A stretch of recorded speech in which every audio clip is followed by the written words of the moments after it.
If I finish a lip liner every 3 months for the next 5.5 years, I will finally get through my pile. Project Pan is dumb. Because why am I trying to get through these like as fast as I can? Like I'm not even having fun. Imagine how many uses are in this one product alone. And these big tubs of bronzer as well, like that is so much product. That's like a bucket of bronzer.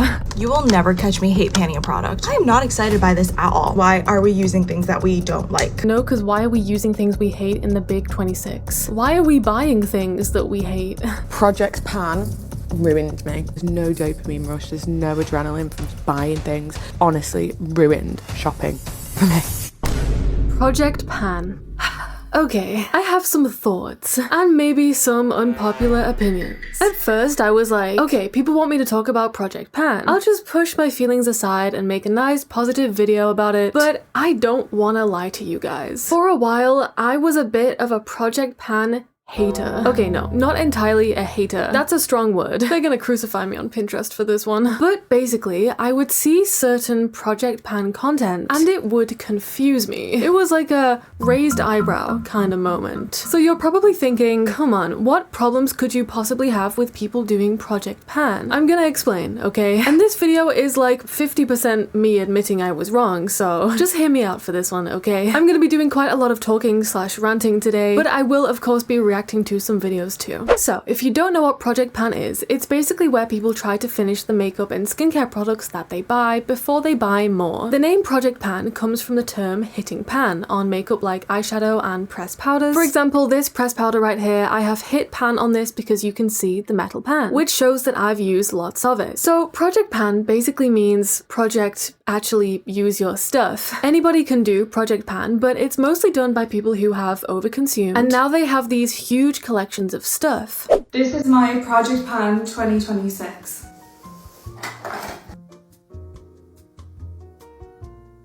It is finally time to conquer my beauty hoarding problems. I have over 198 makeup items, including 22 lip liners. If I finish a lip liner every 3 months for the next 5.5 years, I will finally get through my pile. There is an additional 100 skincare items, 70 hair products, and 46 perfumes and body sprays in this pile. I have fallen a victim to overconsumption, so join me on my journey in 2026. Wow, that is a lot of products. So this creator said if she manages to finish one lip liner every 3 months, it will still take her over 5 years to get through all of them. That's crazy. Someone said, I cannot understand how it gets to that excess, seriously. Someone else said you should be on a no by 2026 and 2027. Are you addressing the core reason for this hoarding? That used to be money. Someone said, I'm doing the same this year, stopping the overconsumption cycle now. Project Pan has been a thing for years and years, but obviously with the number of content creators and people sharing their life on social media constantly on the rise, we are now seeing more Project Pan content than ever. It also comes and goes as a little bit of a trend. I think about 2 years ago the Project Pan thing had a bit of a resurgence, and obviously with overconsumption always on the rise, we are seeing more and more people starting Project Pan to combat that. Project Pan update videos are a common one, where people make videos showing their audiences how they're progressing with using their products, and they show off any new products that they're starting to use. Part 2 of my Project Pan inventory update, and I'm starting with blushes, which as you can see I have a lot of. This is probably the thing that I struggle to declutter the most. So I have one blush palette, which is this one from MAC, which I'm thinking about decluttering because I literally never use it. These are all of my powder blushes, and there is 11 in total. This one from Primark is the one that I'm currently using, and as you can see I have hit pan on it. I am trying to use this one up fully though, and I have used this Benefit Coralista blush a few times. I do actually have 2 of these ones from Lily Lolo. The one that I'm currently using I've almost hit pan on, but this one is brand new. Onto all of my cream and liquid blushes, and there are 22 in total. The one that I'm currently using is this one from ELF, which I've almost completely finished. This last little bit has just taken me quite a while. And then I've got the Benetint from Benefit, which I also regularly use, but there's still quite a lot left. When I first started Project Pan, this is the blush that I started with, but after a while I did get sick of it, so I switched it. But it's a lot smaller than what it was, believe it or not, and I haven't managed to use up a blush entirely yet, so that is my goal for the end of June, to finish that ELF one. one thing that I do love about these update videos is that when people lay out all of their products like this and go through each one, I think it really drives home for probably both them and us, the viewers, just how long it takes to get through makeup. I don't think a lot of people realize how long you'll be stuck with these products once you buy them, especially if it's not something that you're gonna use every single day. Now onto bronzers. So I have this palette and it does have a bronzer in it, but now that I think about it, it probably should have been in with the blushes because there's only one bronzer to free blush. And then these are all of my cream and liquid bronzers and contours. The one I'm currently using is this one from Pink Honey, which is looking a little bit gross, but I feel like I'm going to hit pan on this any minute now. I've then got a Chanel one, which I have partially used, and I think I am going to declutter the Chanel one at some point because it's still brand new. I haven't used it and they take so long to use up. I've also dipped into this one from Charlotte Tilbury. And some of these products are huge. Like, look at all that blusher. Imagine how many uses are in this one product alone. And these big tubs of bronzer as well, like that is so much product. That's like a bucket of bronzer. So if Project Pan is all about actually using your stuff up instead of over-consuming, why on earth would I ever have problems with this? Well, it wasn't really a problem per se. It was more of a feeling of,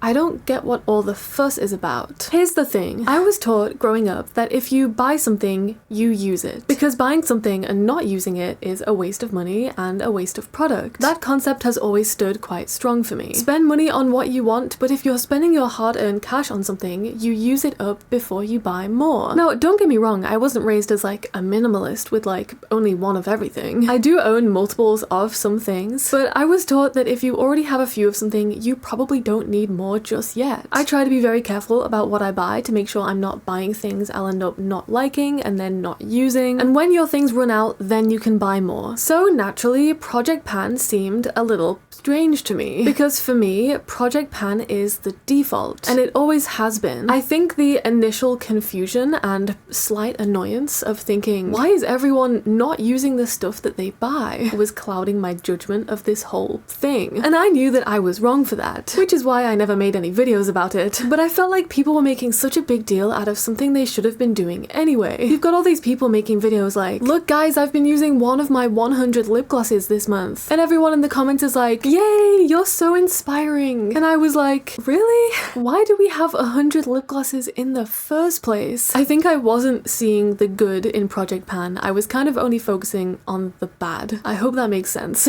I finished 268 products in 2025, and I have a super ambitious goal this year of finishing 365. I know that sounds crazy, but I still have a lot to get through. So let's pull out all of the skincare inventory that I own and see how much left we have to go through. This is absolutely every single skincare product that I own. Here's what it looks like completely sorted. Starting with face washes, I have 27. We have 13 makeup removing products, 26 serums / essences.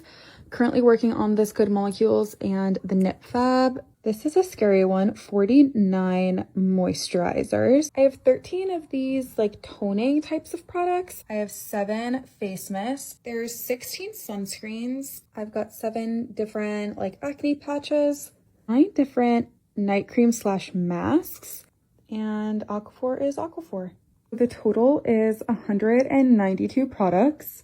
I don't think I'll finish everything, but I think I'm gonna get a ton of progress and hope you follow along my journey. The official Bubble Skincare account commented, skincare goals. Why are you coming onto videos of overconsumption and being like, oh my gosh, goals? Like, I don't really know what to say about that. Like, that's terrible. Not entirely a good look for you guys, to be honest. Project Pan is 100% a good thing. Yes, the overconsumption sucks, but Project Pan is a conscious decision to do better. And I have to remind myself that not everyone was raised to be super conscious of their consumption, and people pick up different consumer habits throughout their lives for various reasons. And just because I have always used up my stuff before buying more, that doesn't mean that other people shouldn't be praised for choosing to do that too. I think the other thing that I have to remember is that Project Pan isn't for me. Project Pan is for people who have bought makeup and cosmetics excessively. They've overconsumed, maybe even falling into a bit of a shopping and spending addiction, but now they've decided that they don't want that to continue. And they're being praised because they're trying to break that cycle and do better. So yeah, I'll admit that Project Pan initially did seem a little strange to me, because in my eyes, it was people making a huge deal about, you know, waking up one day and deciding deciding that they were gonna finally be a normal consumer. But I knew that my feelings about that were coming from a bit of an unfair place. And I wanted to tell you guys all this because I never want to be that YouTuber who's like, I'm always right about everything. I understand every concept perfectly and all of my opinions are always correct. Like, that is not my reality. And it felt wrong to make a whole video about Project Pan without being like, hey guys, fun fact, it took me a long time to actually wrap my head around this one.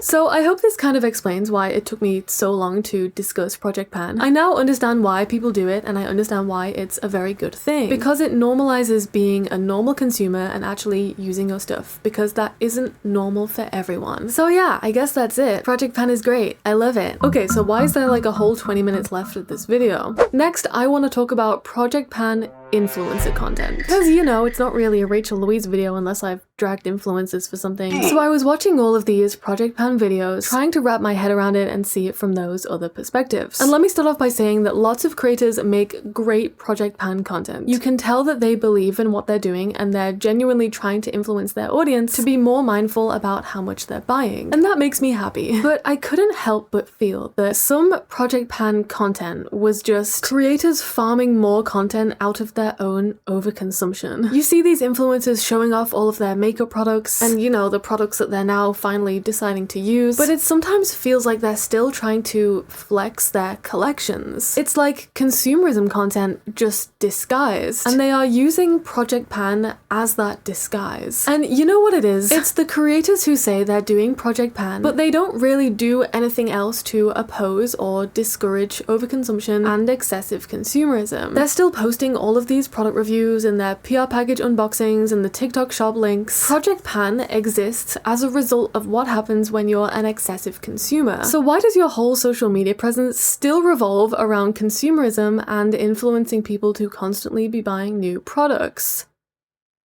Huh? And this is where I'm like, it's still not making sense to me fully. Because are we doing Project Pan because we truly believe that overconsumption is bad? Or are we doing Project Pan to keep up appearances while still making consumerism content and cashing in on those TikTok shop and Amazon affiliate paychecks? Has anyone noticed that some of these Project Pan divas are just doing it to consume more? Like, they're like, oh, I've done Project Pan, so now I can buy more things. Or like, a lot of these creators are now getting sent PR, which I like, who doesn't want to be sent PR? Duh. But like, at the same time, do you not get that you've missed the whole point, which is to consume less? Anyway, unrelated to that point, here's another really good example of how Project Pan content does a great job of making people realize just how long it's going to take them to get through their stockpiles of products. I'm doing Project Pan. I've decided to go through my entire Lush collection and see how long it would take me to use everything up. So I'm going to start with all of my body sprays. I've got 18 body sprays in total, and I've predicted it's going to take me 6.6 years to use everything up. I have got some that are almost empty, like this turmeric latte one, so it's not a super accurate figure, but it's just a rough estimate based on how much I use them. Now I'm moving on to body lotions, and I've got 14 body lotions altogether, and I've predicted it's going to take me about 7 or 8 months if I use them every single day. And I'm going to be completely honest, I don't use body lotions every day. I probably use them 5 times a week, but that's actually not as bad as I thought. I know I can definitely get through all of these. Right, now on to body scrubs. I've got 8 body scrubs in total, and I've predicted it's going to take me about 9 months to use them. Again, the same thing with this. Some of them are almost empty, but then some of them are almost full to the top. And again, we've got people in the comments saying, you know, how are you addressing your shopping addiction? Because doing Project Pan is all well and good, and working out how long it's going to take you to consume all these products, that's great. It can really open up your eyes. But unless you're doing like a no-buy 2026, unless you're really committed to not buying anything new until you've gone through these stocks of products, the cycle of shopping will just continue. One thing about me, you will never catch me hate panning a product. Never, never. Life is too freaking short, especially when you have so much stuff like I do, because I am a shopaholic. Well, I used to be a shopaholic. I'm getting better, I swear. But I was just using this in my blush the other day, and I was like, I am not excited by this at all. Like, not excited at all. Why am I using this? I have so many blushes. I was like, let me get rid of the ones that I don't like. Because why are we using things that we don't like? Somebody said no, because why are we using things we hate in the big 26? I feel like that's a valid statement to make, but then you also kind of have to think like, why are we buying things that we hate? Someone said literally, like, why would we make ourselves uncomfortable? Products are meant to be enjoyed. And like, I get it, okay? I get it. I get where they're coming coming from. I too hate doing things that I don't enjoy. But also, like, if products are meant to be enjoyed, why are we buying so many products in the first place and then not using them and therefore not getting to enjoy them? Like, it's okay to be like, why am I making myself do this? Like, I want to enjoy my products. That's so valid. We have to address why we got to this point in the first place of having things that we hate. You've got to be able to stop that from happening in the future. Project Pan is dumb. Because why am I trying to get through these like as fast as I can? Like, I'm not even having fun and I'm trying to go through Summer Fridays. Okay, it's not awful, but like I don't love it. So why am I doing something that I don't love? I feel like life is too short. I literally got this for free from my birthday gift from Sephora. Also, like, I already spent all this money. So yeah, I'm gonna try and use it up and do what I can. But like, if I don't love it, you know, at some point you just need to accept, like, you're allowed to throw things out. It sucks. You're allowed to donate it if you've never used it and it's like brand new. But my lips have pretty much touched almost all of these. Is it a bit wasteful? Yeah.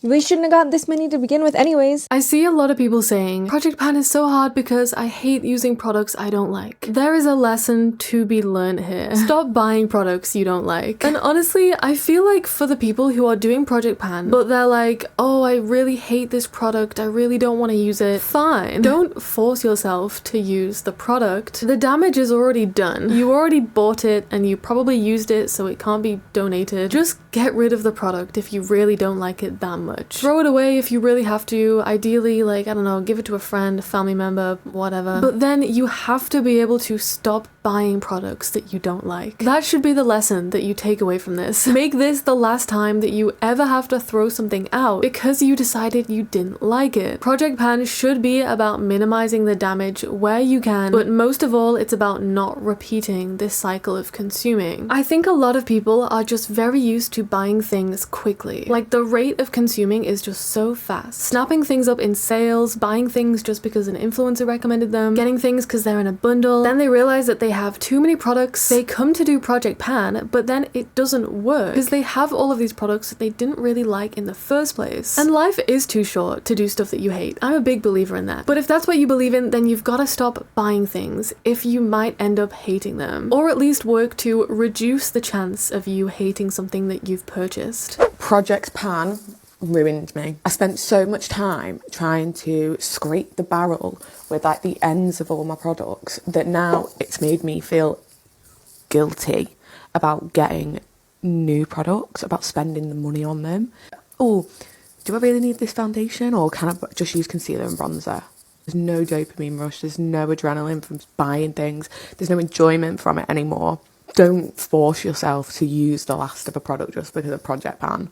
It's honestly ruined shopping for me. This is such a wild mentality, but I understand why she feels that way. I guess if your happiness and your like dopamine rush very heavily depends on something like shopping, and then you kind of have this realization that, you know, maybe that's not like the greatest thing to be doing, I can get why that feels like the end of the world. Project Pan isn't supposed to ruin you. It's not supposed to be like a punishment, and it's not supposed to make your life worse. I feel like Project Pan is supposed to be a lesson. Project Pan should be teaching you that you need to be a more mindful consumer, and if that's a painful lesson for you, then you probably desperately needed that lesson. And I think it's about finding that balance with being a consumer. I'm always saying, you know, overconsumption is bad, and people will think that I mean, oh, so like you can never buy anything ever? You know, you shouldn't feel bad for spending your money, or you shouldn't like not want to buy anything ever, because that's just being a consumer. Normal consumption is fine, shopping is fine, makeup is fine. It's the overconsumption, like that's the only thing that you need to not be doing. So this is really interesting to hear from someone that's done Project Pan. I feel like we're now almost in like underconsumption territory, and I've always thought that, you know, you can be in the middle. That's fine, that's just normal, and that's very much where I sit on the consumption scale. The TikTok comments are having a field day with this one though. Dude, that's the point. I think that's the whole point, really. Wasn't that the point, being aware of how much you actually own and stopping the overconsumerism?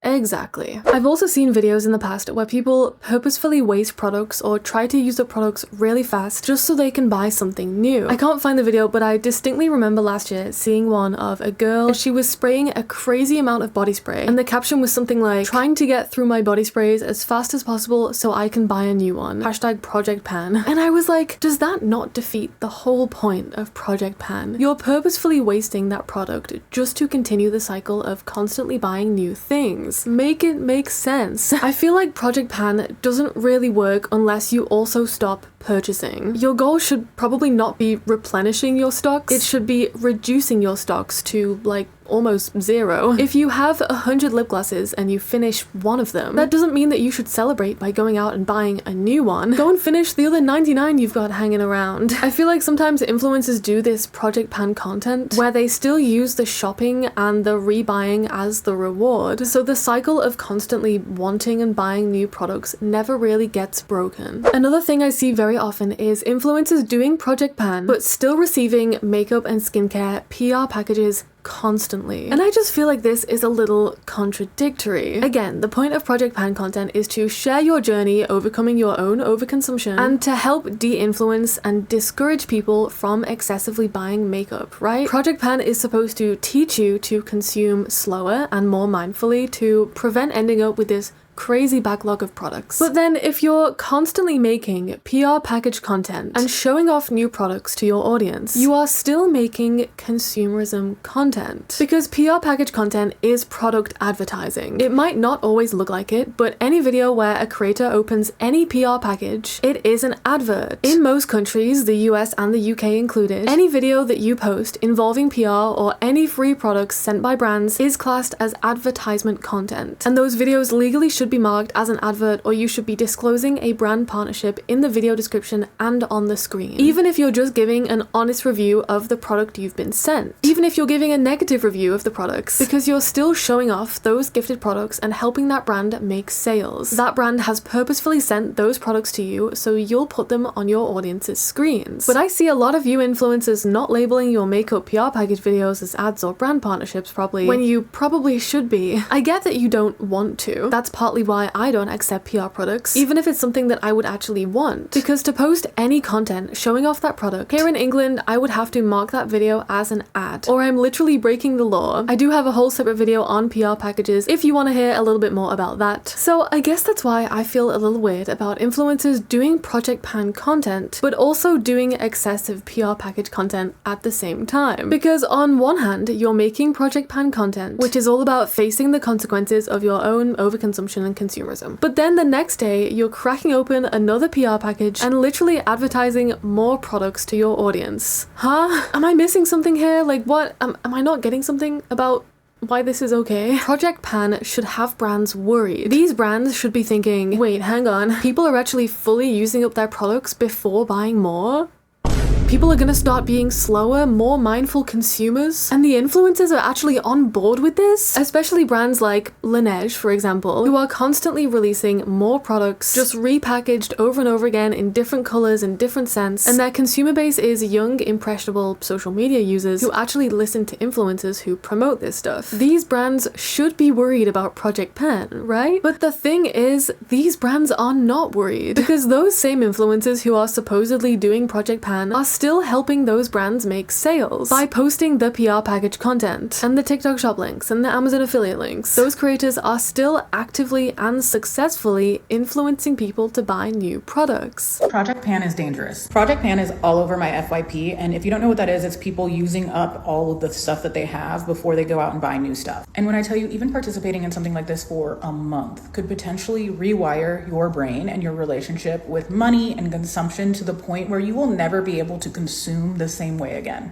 I'm not being dramatic when I say that this can change the entire trajectory of your life. Okay, so then why is it dangerous? Why is it dangerous? It's dangerous to the companies that want to keep you buying stuff all the time. It's dangerous to the higher ups that want to keep you constantly wanting, constantly dissatisfied, constantly broke because you're constantly spending on new things. I do think that my feelings on Project Pan influencer content are definitely a little bit influenced by my choices as a content creator. This is very much an opinion-based video, okay? All of this stuff is just my opinion. It's just how I feel about this whole thing. And my content and my choices as a creator definitely plays a big part in those feelings. I make content about how overconsuming is bad. I make content about how buying too much makeup and skincare harms the planet and it harms your wallet, because so many other influencers promote overconsumption and excessive consumerism constantly, so I'm just trying to counteract that. My content lines up perfectly with the ideas behind Project Pan, and because I am anti-overconsumption and I don't want to use my platform to sell people things, I don't make PR package content. I don't do sponsored segments every video. I don't have an Amazon store storefront or affiliate links. And I'm well aware that I'm probably missing out on a bunch of nice free products and affiliate commission and sponsorship money, but that's okay, because if I'm sitting here making content about how overconsumption is a genuine issue, you are not gonna find me promoting some random brand 2 videos later or opening 5 different PR boxes next week, because not using my platform to promote or encourage excessive consumerism is important to me. But I think some influencers want the best of both worlds. They're trying to play it Hannah Montana style. They want the free products, you know, they want the PR packages and the video views that come with that, but they're also trying to beat the overconsumer allegations by also making Project Pan content. They don't really believe in Project Pan or the principles behind it. Surely if they did, they wouldn't be advertising new products to you every day or continuing to consume at the same rate as before. Project Pan sometimes feels like it's just another content opportunity for some creators. And we've all seen the default excuse for the excessive PR package and overconsuming thing. It's fine because I give all this stuff away to my friends and family. Like, okay, that's great. Hopefully they'll actually use those products, even though they probably didn't really want them in the first place. But you still posted about them. You still advertised those products to your audience. You still fulfilled the brand's wish of making that content. You're still an advertiser. It doesn't really matter as much where those products themselves end up. Most influencers will just say, I give them to family, I'm using them for giveaways. But it's the content that you post about those products that does the most damage. Because you're an influencer after all, right? It's your job to influence people to do things and to buy things. So what do you think your content is doing? Doesn't matter where your PR products end up, you have still influenced people to make purchases. It's like those influencers who post themselves buying like 20 dumplings and they say, well, it's not overconsumption because I'm gonna use them all for giveaways. So,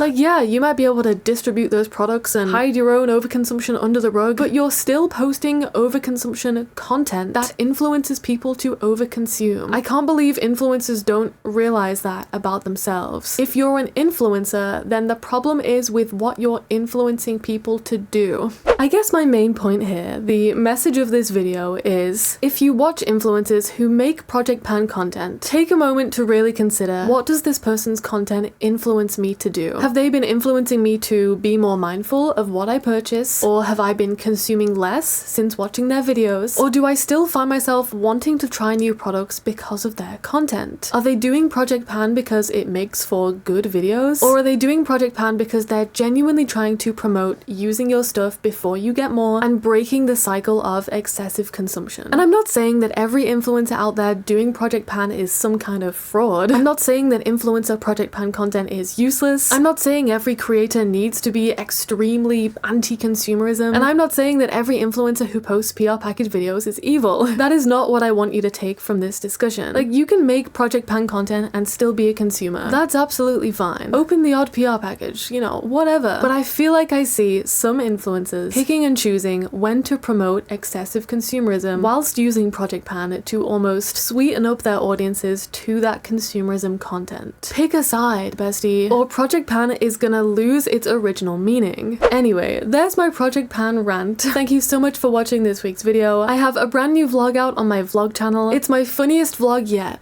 in my opinion. So I hope you enjoy that. And if you've ever wanted to see me come face to face with a blind box, here's your chance. I'm on Instagram and TikTok. It's RachXLouise with 2 L's. And I will see you guys next week. Bye!